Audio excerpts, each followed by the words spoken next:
तर बीड हत्या प्रकरणात अजून अनेक मोठे खुलासे होतील असा दावा दमानी यांनी केलाय। धनंजय मुंडेंनी राजीनामा द्यायला हवा, अंजली दमानी यांनी म्हटलंय। वाल्मिक कराड मुंडे ओबीसी असल्याचं टार्गेट केलं जात आहे असं हाके म्हणाले, असं दमानी यांनी म्हटलंय।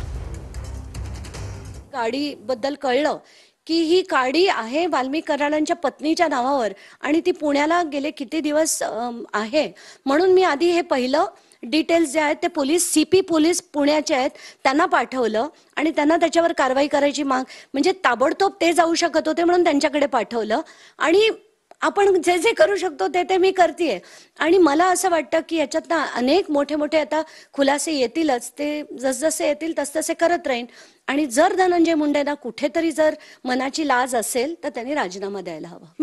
कुठेही कधीही कुठच्याच समाजाविरुद्ध बोलत नाही मी, असं कुठेही म्हटलं नाही की वंजारी समाज वाईट आहे, की ते कष्टाळू नाहीये, ते आळशी आहेत, घरी बसून खातात, कशाला म्हणेन मी असं? कारण कोणाला आजपर्यंत तुम्हाला सुद्धा माहिती नसेल की मी कुठल्या समाजाची आहे, कारण मी या सगळ्यात बिलीव्ह करतच नाही।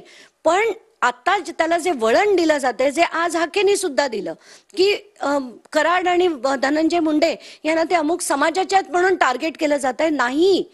जर हे कृत्य त्यांच्याकडनं घडलं असेल तर ते कुठल्याही समाजाविरुद्धचे असो, मी त्यांच्या विरुद्ध लढणार म्हणजे लढणारच।